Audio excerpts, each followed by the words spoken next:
जय हिंद एवरीवन, स्वागत है इंडियन डिफेंस एनालिसिस के एक नए एपिसोड में, जहां आपके लिए लेकर के आते हैं इंडियन डिफेंस की लेटेस्ट अपडेट्स को। और आज के इस वीडियो में हम बात करने वाले हैं भारतीय नौसेना के दूसरे स्वदेशी विमान वाहक पोत के बारे में, क्योंकि इसको लेकर के हाल ही के दिनों में चर्चाएं तेज हुई हैं। कुछ नई अपडेट सामने आई हैं जिन पर हम चर्चा करने वाले हैं। तो चलिए शुरू करते हैं आज का अपना ये वीडियो। दोस्तों, हाल ही में कुछ इंटरव्यूज सामने आए हैं भारतीय नौसेना प्रमुख के, जहां पर उन्होंने भारतीय नौसेना के फ्यूचर एयरक्राफ्ट कैरियर को लेकर के क्या रोड मैप है इंडियन नेवी का, उस पर विस्तृत रूप में चर्चाएं करी हैं। दरअसल भारतीय नौसेना ये चाहती है कि IAC-1, जिसको हम इंडिजिनस एयरक्राफ्ट कैरियर 1 या INS विक्रांत के नाम से जानते हैं, उसके रिपीट ऑर्डर को कंसीडर कर रही है। और माना जा रहा है कि ये जो दूसरा स्वदेशी विमान वाहक पोत होगा, ये भारतीय नौसेना के INS विक्रमादित्य को आने वाले दशक में रिप्लेस करने वाला है। खैर, भारतीय नौसेना का जो डॉक्ट्रिन है उसमें 3 एयरक्राफ्ट कैरियर का जिक्र हमेशा से होता रहा है,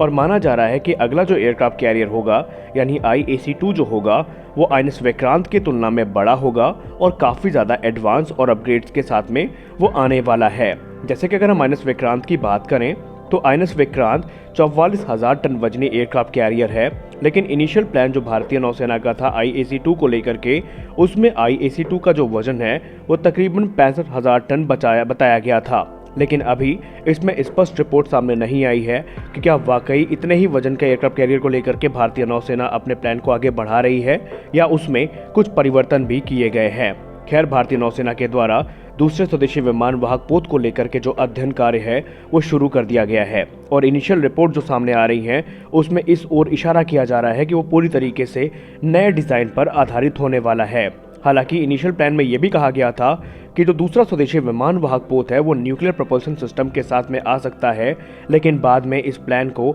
इंटीग्रेटेड इलेक्ट्रिक प्रोपल्शन सिस्टम में चेंज कर दिया गया, क्योंकि पहली बात तो ये है कि तकरीबन 500 से लेकर के 550 मेगावाट के जो न्यूक्लियर रिएक्टर हैं, इनको डेवलप करना ही अपने आप में एक बड़ा चैलेंज है। उसके बाद और भी कई कॉम्प्लेक्सिटीज़ हैं जिनसे हमें टैकल करना पड़ेगा, और इसीलिए फ़िलहाल जो इलेक्ट्रिक प्रोपल्शन है उस पर काम किया जा रहा है। और एक सबसे इम्पॉर्टेंट फीचर जो हमें IAC-2 में देखने को मिल सकता है वो हो सकता है कैटोबार सिस्टम। जी हाँ, कैटपल लॉन्च सिस्टम जो है वो यहाँ पर हमें देखने को मिल सकता है, जो कि फाइटर जेट के ऑपरेट करने में एक अहम भूमिका निभाने वाला है। कैटोबार सिस्टम की बात कर ही रहे हैं तो यहाँ पर अलग अलग ऑप्शंस मौजूद हैं, जैसे कि स्टीम हो गया, ये ईमेल्स कैटोबार सिस्टम हो गए। लेकिन आपको यहाँ पर पता होना चाहिए कि कैटपल सिस्टम को पावर करने के लिए कई रास्ते हैं, जैसे कि एयर प्रेशर, हाइड्रोलिक और स्टीम पावर। अगर हम स्टीम पावर की बात करें तो स्टीम पावर्ड जो कैटपल्स हैं इनकी बहुत सारी लिमिटेशंस होती हैं। सबसे बड़ी चीज़ ये साइज़ में काफ़ी ज़्यादा बड़े होते हैं,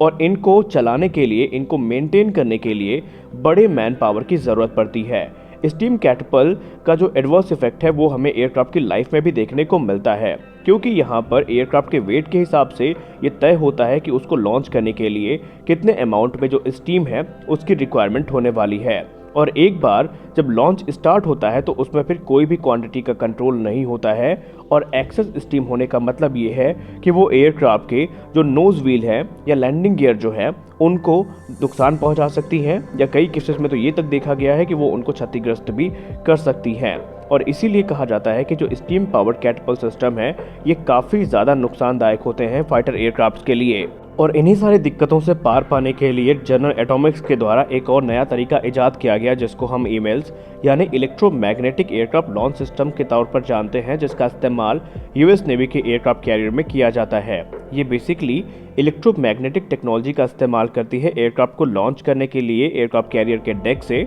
और सबसे खास यहाँ पर बात जो है वो ये है कि यहाँ पर इसकी जो ऑपरेशनल एबिलिटी है वो भी काफ़ी अच्छी है। ये अलग अलग साइज़ के जो एयरक्राफ्ट हैं उनके लिए पूरी तरीके से फिट है, इसको मेंटेन करना आसान है, ये लाइट वेट होते हैं, और इनकी जो लाइफ साइकिल कॉस्ट होती है वो भी काफ़ी कम होती है। इसमें एक लीनियर मोटर ड्राइव का इस्तेमाल किया जाता है स्टीम पिस्टन के जगह पर, जो कि एयरक्राफ्ट को डेक से लॉन्च करने के लिए काफ़ी ज़्यादा सहायक साबित होते हैं। और शायद यही एक कारण है कि भारतीय नौसेना भी इस समय ईमेल्स के अध्ययन को शुरू कर चुकी है, और माना जा रहा है कि भारतीय नौसेना के जो फ्यूचर एयरक्राफ्ट कैरियर होंगे उनमें इन्हीं इलेक्ट्रोमैग्नेटिक एयरक्राफ्ट लॉन्च सिस्टम्स का इस्तेमाल किया जाएगा। हालांकि ऐसा भी नहीं है कि भारत ने इस टेक्नोलॉजी को विकसित करने का प्रयास नहीं किया है, बल्कि भारत इलेक्ट्रॉनिक्स लिमिटेड के द्वारा काफ़ी उल्लेखनीय जो यहाँ पर विकास है वो इस क्षेत्र में देखा गया है। और इसकी पहली झलक हमें देखने को मिली थी जून 2022 में, जब भारतीय नौसेना के vice chief vice admiral S N Ghormade sir ने भारत इलेक्ट्रॉनिक्स लिमिटेड की फैसिलिटी जो कि बेंगलुरु में है वहां का दौरा किया था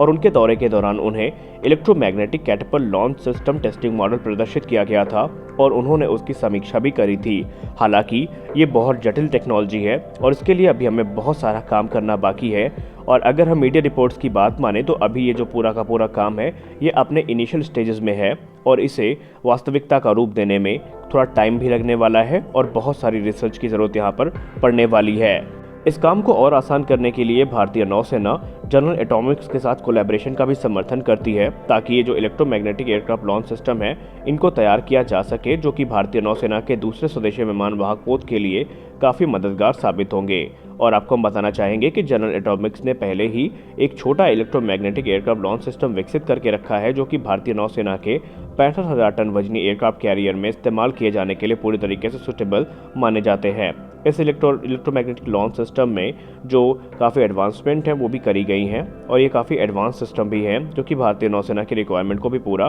कर सकते हैं। तो देखते हैं आगे चल के इस क्षेत्र में हमें क्या विकास देखने को मिलता है। तो आज के इस वीडियो में बस इतना ही। आपने वीडियो को अंत तक देखा इसके लिए आप सभी का बहुत बहुत धन्यवाद। मिलते हैं अगले वीडियो में कुछ और अपडेट्स के साथ, तब तक के लिए जय हिंद।